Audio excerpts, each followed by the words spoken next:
Question 10. Prove by using slope that points A, B, C are vertices of a right angle triangle. अच्छा, इस question को पहले हम समझते हैं कि आपको कैसे पता चलेगा कि ये वर्टिसेस जो है वो राइट एंगल ट्रायंगल कंस्ट्रक्ट कर सकते हैं. तो उसके लिए आपको पहले ये बात समझनी है कि आपने 3 स्लोप इसमें निकालने हैं. देखिए, आपके पास ट्रायंगल के 3 वर्टिसेस होते हैं, तो आपको 3 स्लोप्स चाहिए, ठीक है ना. अब 2 स्लोप ऐसे होंगे कि जब उन दोनों को आप मल्टीप्लाई करेंगे तो उसका आंसर -1 आएगा. अगर 2 स्लोप्स आपके पास ऐसी वैल्यू दे दे कि उनका आंसर -1 आ जाए तो इसका मतलब है वो दोनों जो है एक दूसरे पर परपेंडिकुलर है. अगर वो 2 साइड एक दूसरे पर परपेंडिकुलर है तो ये अंडरस्टूड सी बात है कि ये वर्टिसेस जो है राइट एंगल ट्रायंगल बना सकते हैं. ठीक है, चलें अब हम फाइंड आउट करते हैं. स्लोप ऑफ ए बी हम निकाल लेते हैं. y2 की वैल्यू आपके पास आती है -5 और y1 की वैल्यू आपके पास है -1. x2 की वैल्यू -5 और x1 की वैल्यू आपके पास 3 आ गई. -5 आ गई, माइनस इंटू माइनस प्लस हो गया. यहाँ पर 5 और 3 को आप ऐड कर देंगे तो उसको ऐड करने से आपके पास क्या आ जाएगा, 8 आ जाएगा. यहाँ पर आपके पास -4 और -8 आ गया. अब आप इसको मज़ीद सिंप्लीफाई करेंगे, माइनस माइनस से कैंसिल हो गया और 4 को अगर आप 8 पर डिवाइड करें यानी 4 1 टाइम 4 4 2 टाइम 8 आ जाता है. ठीक है, अब एक स्लोप की वैल्यू आ गई. अब हम नेक्स्ट 2 स्लोप भी फाइंड आउट करते हैं. अब बी सी की वैल्यू फाइंड आउट करते हैं. ठीक है, y2 की वैल्यू आपके पास 3 है और y1 की वैल्यू आपके पास -5 है. ठीक है, x2 की वैल्यू आपके पास 1 है और x1 की वैल्यू -5 है. अब आपके पास आ गया 3 + 5 और यहाँ पर आपके पास आ जाता है 5. ठीक है, यहाँ पर आपके पास 8 आ गया, यहाँ पर आपके पास 6 आ गया. ठीक है, अब आप ऐसे करें 2 3 टाइम 6 और 2 4 टाइम 8. ठीक है, अब AC स्लोप की वैल्यू फाइंड आउट करें. y2 आपके पास 3 है, y1 -1 है आपके पास, x2 की वैल्यू 1 है और इसकी वैल्यू आपके पास 3 आ गई है. ये माइनस इंटू माइनस प्लस आ गया, ये 2 आपके पास आ गया, ये 4 आ गया और ये -2. अब ये प्लस इंटू माइनस माइनस है और 2 1 टाइम 2 2 2 टाइम 4 तो आपके पास आ गया -2. अब अगर आप नोटिस करें ये -2 है आपके पास और आपके पास यहाँ पर 1/2 आया था. अब हम इसको जो है पहले स्लोप आपके पास आया था जो वैल्यू थी हमारे पास ए बी का स्लोप. ठीक है, ए बी आपके पास ये हो गया और दूसरी वैल्यू ए सी आपके पास है. ठीक है, हम यहाँ लिख लेती हैं ए बी और ए सी. ठीक है, अब इनकी वैल्यूज़ को हम मल्टीप्लाई करते हैं. अगर इनको मल्टीप्लाई करने से हमें -1 मिल जाता है तो इसका मतलब है कि ये दोनों साइड एक दूसरे के परपेंडिकुलर है. ठीक है, अब आप यहाँ पर भी देख रहे हैं फिगर में भी, यहाँ पर देखिए हमारे पास ए बी था और ए सी. ठीक है, तो ये वैल्यू आपके पास आ गई ए बी की और यहाँ पर आपके पास ए सी है. ए बी आपके पास क्या आई थी वैल्यू 1/2 और ये वैल्यू क्या आई थी -2. जब आप इन दोनों को मल्टीप्लाई करते तो आपके पास -1 आंसर आता है. इसका मतलब है कि आप इन वर्टिसेस से राइट एंगल ट्रायंगल बना सकते हैं. तो आप इसका एट द एंड आप आंसर क्या करेंगे, the product of the slope of A B and A C is -1 indicating that these lines are perpendicular, therefore the points A B and C form a right angle triangle with the right angle at A. यानी कि आपका जो right angle बन रहा है वो किस पे बन रहा है, यानी ए पर. ठीक है, क्यों ए पर बन रहा है कि अगर आप नोटिस करें कि इनमें आपके पास क्या पॉइंट कॉमन था. हमने जो 2 पॉइंट स्लोप लिए थे, हमने स्लोप लिया था, एक हमने ए बी लिया और एक हमारे पास ए सी लिया. तो अब दोनों में क्या चीज़ कॉमन है, आपके पास ए कॉमन था. ए बी की वैल्यू आपके पास आ रही थी 1/2 और ए सी की वैल्यू आपके पास क्या आ रही थी -2. अब दोनों में ए कॉमन था, इसका मतलब है कि जो आपके पास राइट एंगल जो बनेगा यानी 90 का एंगल बनेगा वो पॉइंट ए पे बनेगा. ठीक है, अब आप इसको नेमिंग कर सकते हैं.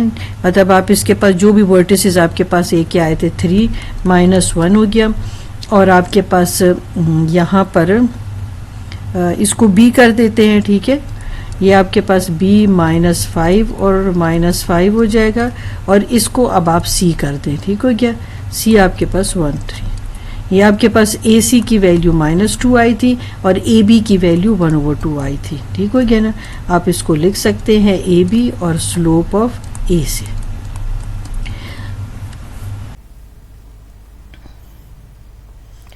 अब हम क्वेश्चन नंबर 11 कर रहे हैं यूजिंग स्लोप। पहले स्टार्ट में उन्होंने आपको कह दिया कि आपने स्लोप के फॉर्मूला से ये सारी कैलकुलेशन आपने शो करनी है, ठीक है।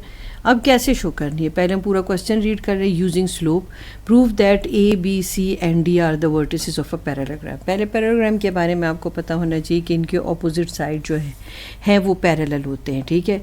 तो हम क्या करेंगे कि हम इन 4 वर्टिसेस में से 4 स्लोप फाइंड आउट करेंगे, यानी हर एक लाइन का स्लोप आप फाइंड आउट करोगे, ठीक है।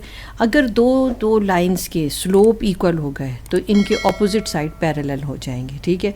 और पैरेललोग्राम की शर्त ही यही है कि उनके ऑपोजिट साइड जो हैं वो पैरेलल होंगे। तो जब ऑपोजिट साइड पैरेलल होंगे तो वो आपके पास क्या होगा, वही जो हैं उनके ये जो ए बी सी डी है वही पैरेललोग्राम के वर्टिसेस होंगे, ठीक है। चलिए अब हम स्लोप निकालते हैं। स्लोप निकालने का भी तरीका होता है आपके पास, जैसे A B C D 4 vertices है तो ए को बी से रिलेट करें, बी को सी से रिलेट करें, सी को डी से, और फिर डी को ए से रिलेट करें, ठीक है। आप इस सीक्वेंस से जाएंगे। हम पहले ए बी के थ्रू फाइंड आउट करते हैं। हमारे पास आ जाता है 6 - 1 नहीं y2, और हम y2 - y1 लेंगे तो y2 की वैल्यू आपके पास 3, तो 3 - 1 हो जाएगा। x2 की वैल्यू 6 है और यहाँ पर माइनस है तो आप एक एडिशनल ब्रैकेट लगा लें ताकि आपके लिए इजी हो जाए। माइनस इंटू माइनस प्लस हो जाएगा, 2 हो गया और यहाँ पर आपके पास 8 हो गया। आप फर्दर सिंप्लीफाई करें 2 के टेबल पे, 2 1 टाइम 2 2 4 टाइम्स 8, तो आपके पास एक स्लोप निकल आ गया ए बी का 1/4। अब हम बाकी स्लोप भी इसी तरह फाइंड आउट कर लेते हैं, ठीक है। हमारे पास ए बी 1/4 आ गया। अब स्लोप अब बी सी का स्लोप जो है फाइंड आउट करते हैं। इसी तरह आप लेंगे, y2 की वैल्यू 5 है, y1 की वैल्यू 3 है, x2 की वैल्यू 10 है और x1 की वैल्यू 6 है।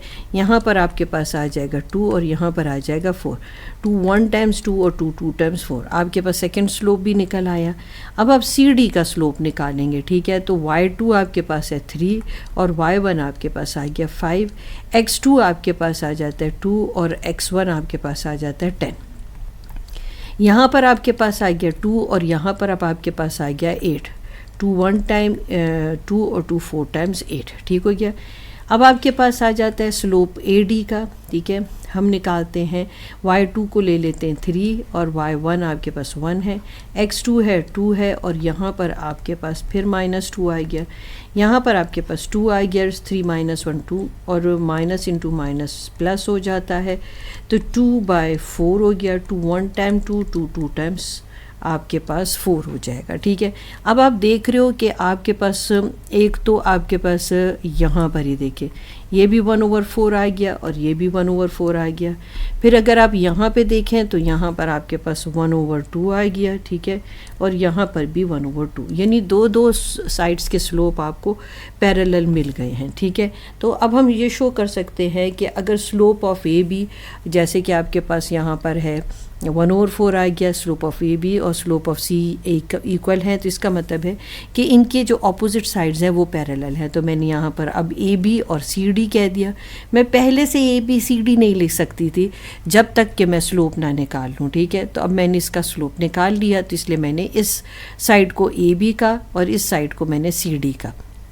अब स्लोप ऑफ बी सी और स्लोप ऑफ डी ये भी आपके पास इक्वल थे, तो इसका भी मतलब हुआ कि इनके ऑपोजिट साइड जो है वो क्या हो गए, पैरेलल हो गए, ठीक है। Since both pair of opposite sides are parallel, therefore A B C D is a parallelogram, ठीक हो गया।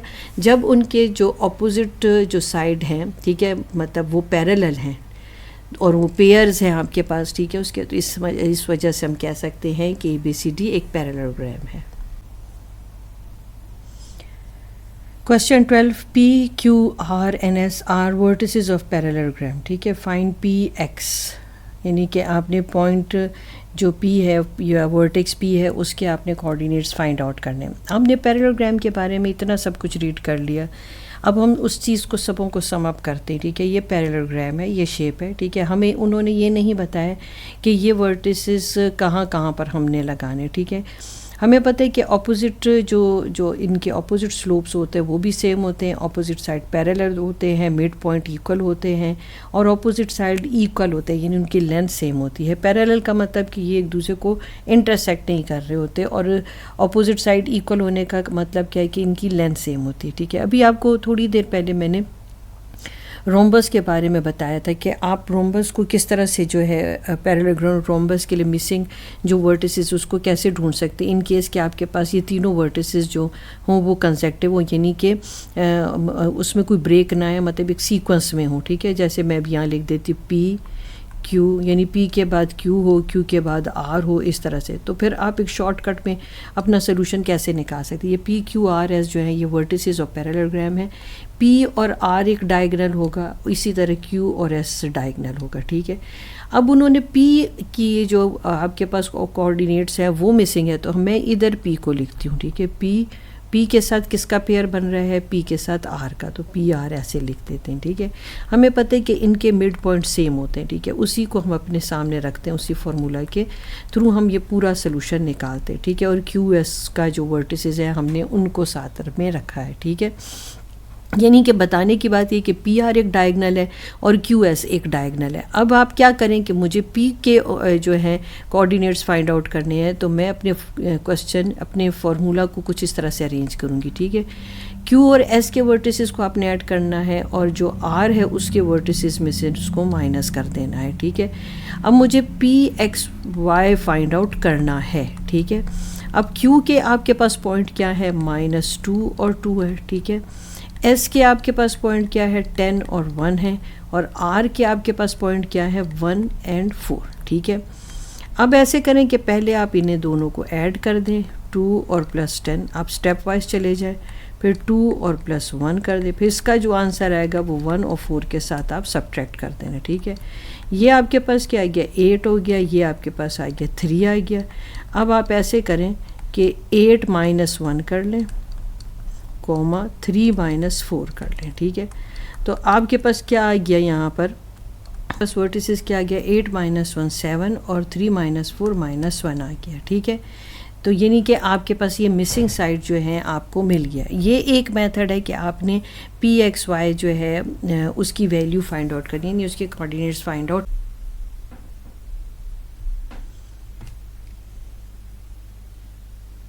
Exercise 8.1, question number 13. Three vertices of a rhombus are A, B and C. Find the fourth vertex. यानी आपने D find out करना है। इस question में ये कि आपको पहले थोड़ा सा इसके लिए इंट्रोडक्शन आपको उसकी समझनी चाहिए कि जो रोम्बस है उसकी 4 साइड्स इक्वल होती हैं, चाहे वो स्क्वायर है या नॉन स्क्वायर रोम्बस है, ठीक है। दूसरी बात ये कि जो इनके डायगोनल्स होते हैं उनके मिड पॉइंट सेम होते हैं, ठीक है। चाहे आपके पास स्क्वायर रोम्बस है चाहे नॉन स्क्वायर रोम्बस है, ठीक है, मिड पॉइंट उनके सेम होते हैं। फिर इस क्वेश्चन में ये कि आपको 3 वर्टिसेस दिए हैं, आपने 4th वर्टिस ढूंढना है, ठीक है।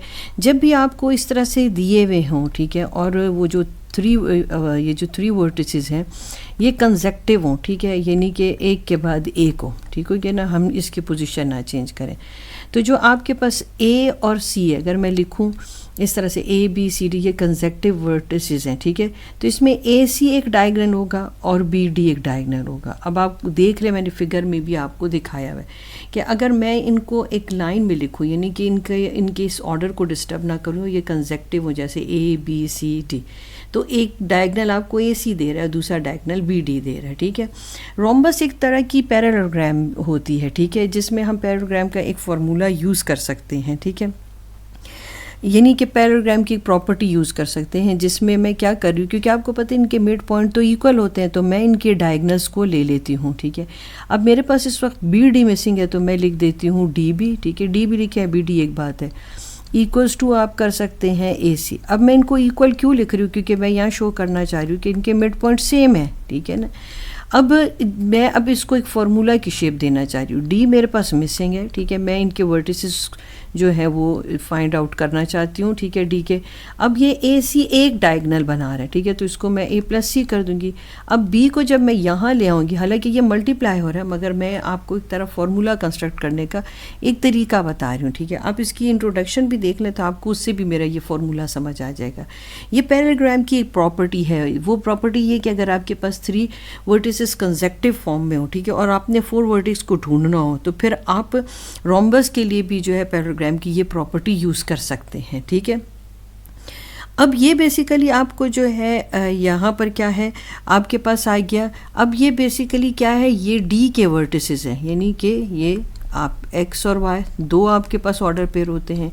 फिर यहाँ पर ए के वर्टिसेस, ठीक है, फिर सी के वर्टिसेस आ जाएंगे, यानी पहले आपको पता है ऑर्डर पेयर में पहले आपके पास एक्स होता है और फिर आपके पास क्या होता है, वाई होता है, ठीक है ना। तो मैं उसी तरीके से आपको ये लिख के बता रही हूँ।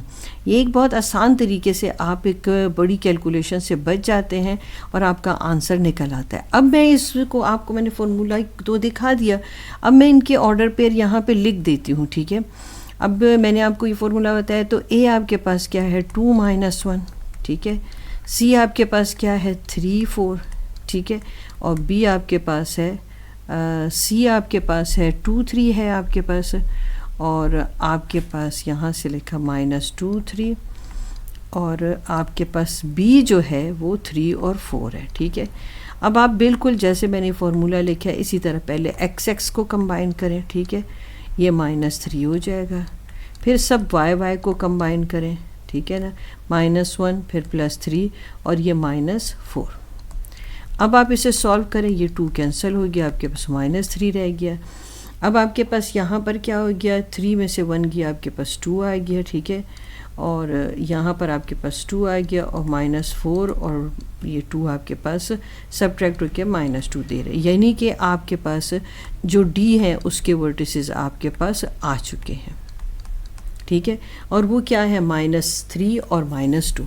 ये एक शॉर्ट कट मेथड से आप एक बड़ी कैलकुलेशन से बच के उस मिसिंग वर्टिस को ढूंढ सकती हैं, ठीक है।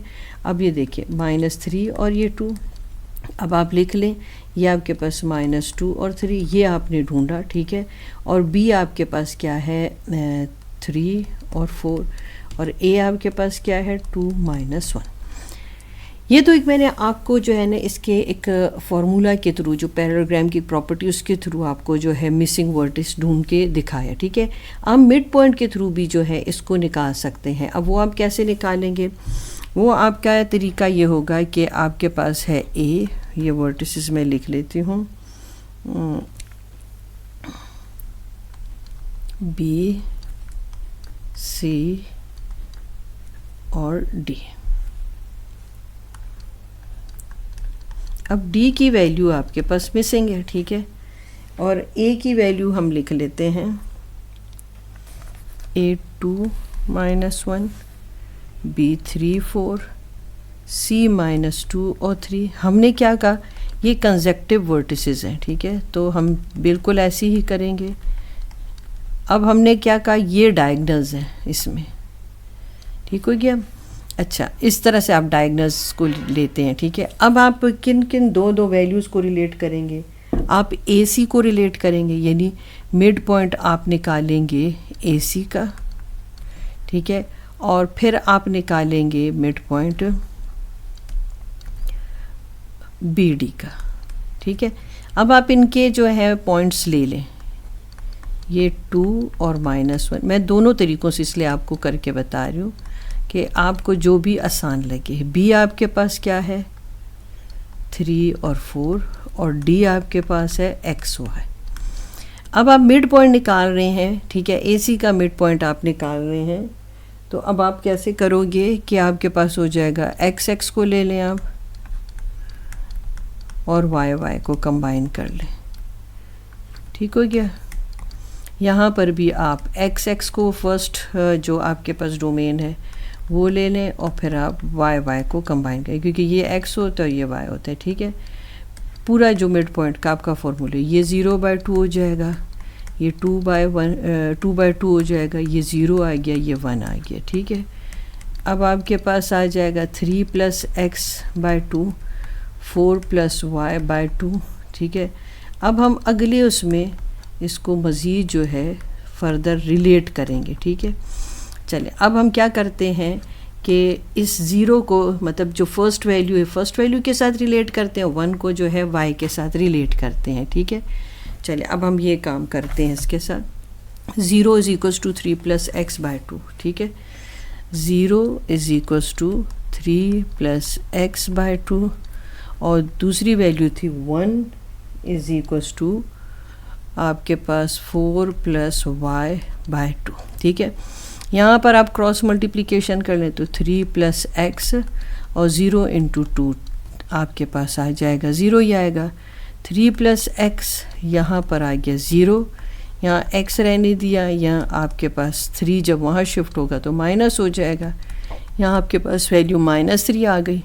फिर यहाँ पर क्रॉस मल्टीप्लिकेशन हो जाएगा तो 4 प्लस वाई और 2 इंटू 1 2 हो जाएगा, y इधर ही रहने दे और 4 यहाँ प्लस है, टर्म्स है ना, जब शिफ्ट हो जाएगा तो माइनस हो जाएगा, ये -2 आ गया। अब आप देखें क्या दोनों तरीक़ों से आपके पास ऑर्डर पेयर सेम आए कि नहीं आए। ठीक है ना, यहाँ पर भी -3 और 2 आ रहा था और जो मैंने आपको इस मेथड से करके दिया था तो वहाँ पर भी आपके पास फोर्थ वर्टिस की वैल्यू -3 और 2 आई।